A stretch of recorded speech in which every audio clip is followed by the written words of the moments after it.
Assalamualaikum. In this occasion, in this opportunity, I want to continue our last discussion about acute pancreatitis. I've taken the material of this video from the WSES guidelines for acute pancreatitis and also from the Japanese guidelines for the management of acute pancreatitis. We will have short discussion about 7 points in this video. Number one, for the management of the acute pancreatitis, of course, it is linked with our previous discussion about the recognition. So, to manage the acute pancreatitis case, you have to first recognize is this uh, severe or mild acute pancreatitis. And for determination of the severity of the acute pancreatitis, you can use the BSAP score, the easiest and applicable score, and also you can use the score from the imaging such as Balthazar score or Japanese score. And what is the cause?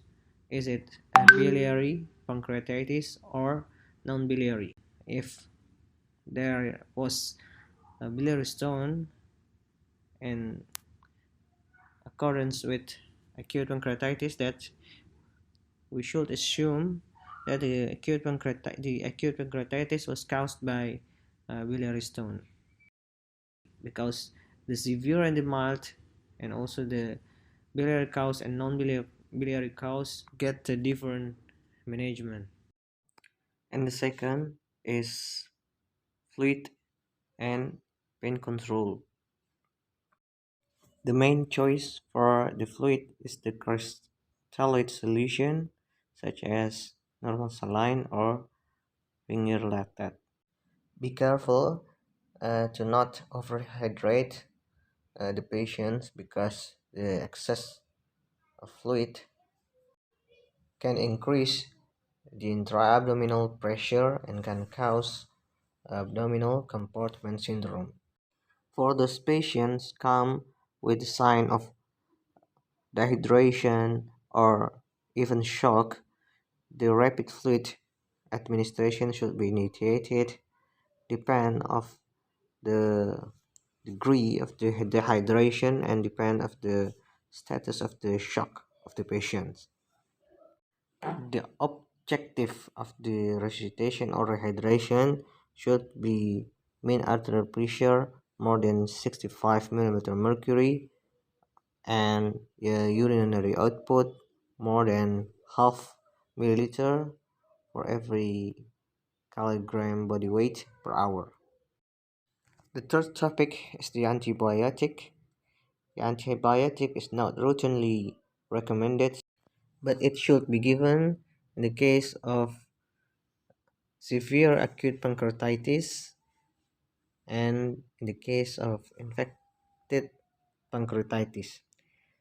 Pancreatitis infection or infected pancreatitis can be found by laboratory data such as procalcitonin level or by imaging findings such as any gas on the peripancreatic fluid or peripancreatic necrosis, and also can be found from the culture or stain from the FNA aspiration.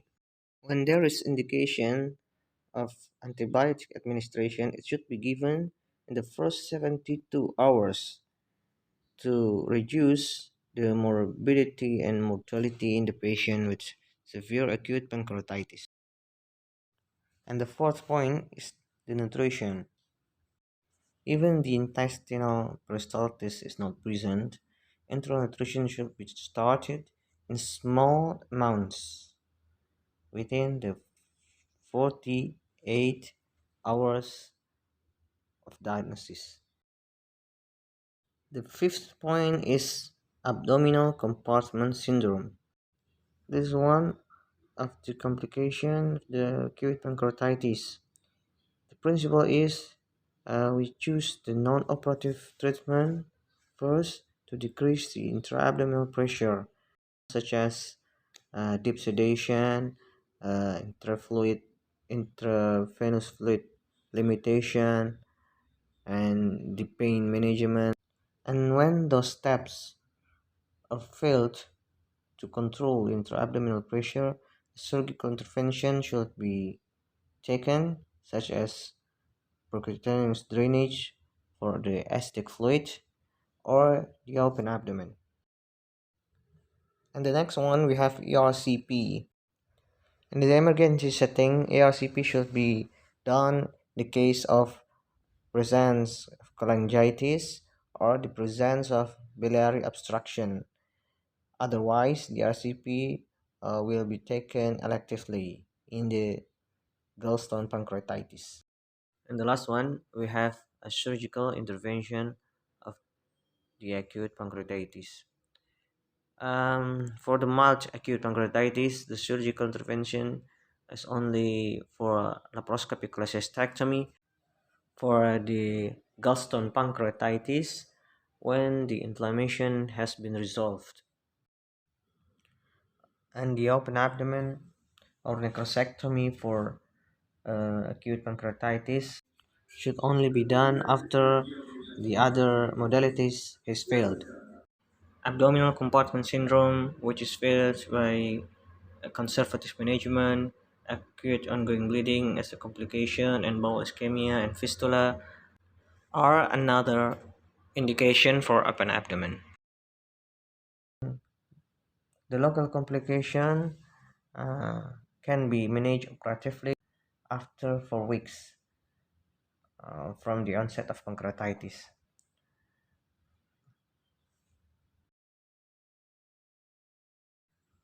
And now we reach the end of the discussion. So, when you get the patient complaining of upper abdominal pain, the diagnosis of acute pancreatitis should be kept in mind, and you will eliminate the other diagnoses such as gastritis or perforated peptic ulcer by either historical or anamnesis and the physical examination. When you ruled out the peptic ulcer perforation, you can ask for the serum amylase or lipase examination, and then you can ask also the abdominal ultrasound examination. In the abdominal ultrasound examination, search for any oedematous pancreas or any fluid accumulation around the pancreas. Is there any gallstone in the bile duct or in the gallbladder? Or is there any dilatation of biliary duct or pancreatic duct? And when you conclude the patient has acute pancreatitis with or without gallstone, you have to assess if this patient has mild acute pancreatitis or severe acute pancreatitis by using the bicep score. If the total score is 2 or more, it's conclude that the patient has acute severe pancreatitis. In the mild case, you continue your basic treatment with conservative management, and the local complication can be assessed in the next 24 or 48 hours by abdominal contrast enhanced CT scan. And if the patient condition is good, you can choose to reassess the local complication in the next 4 weeks to know if there is any walling of necrosis or any pseudocyst of pancreas. In case of mild gallstone pancreatitis, You can proceed into laparoscopic cholecystectomy after the inflammation has resolved.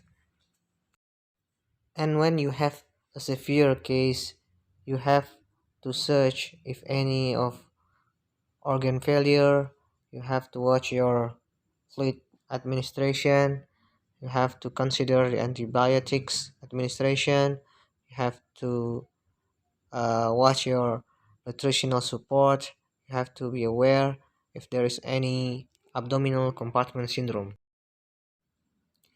The ERCP should be done if there is any sign of cholangitis or any sign of biliary obstruction, and the open abdomen for abdominal compartment syndrome or for necrosectomy should be preserved for the last effort after other modalities failed. And the guidelines state that the open abdomen should be delayed until 4 weeks after the onset.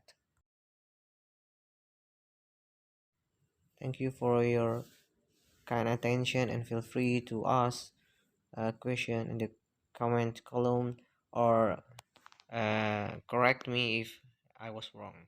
Thank you.